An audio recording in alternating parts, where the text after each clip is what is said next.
చాలా బాధ అనిపించింది. అసలు ఇంత పండగ ఇంత అందం ఉంటుందా, ఇంత ఆనందం ఉంటుందా అన్నట్టుగా అనిపించింది.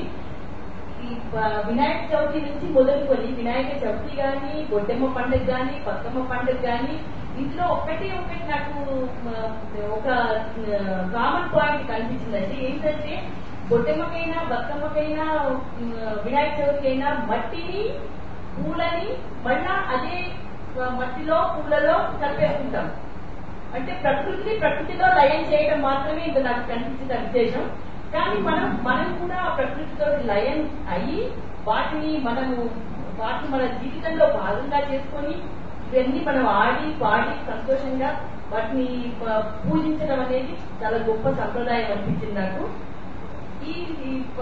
మనకు ఇంకా దూరంగా వేరే దేశాలలో ఉన్న వాళ్ళు కూడా ఉన్నారు.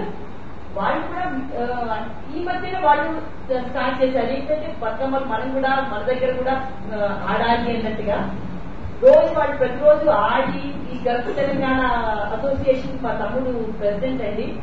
వాళ్ళు నిన్ననే శుక్రవారం రోజు బతుకమ్మ ఆడారు. అక్కడ ఆడి ఆ ఫోటోలకు పెట్టి ఆ పెద్ద పెద్ద బతుకమ్మలు పేర్చి వాళ్ళు ఆడుకుంటుంటే మన సంస్కృతి ఎక్కడికి పోలేదు అని అనిపించింది.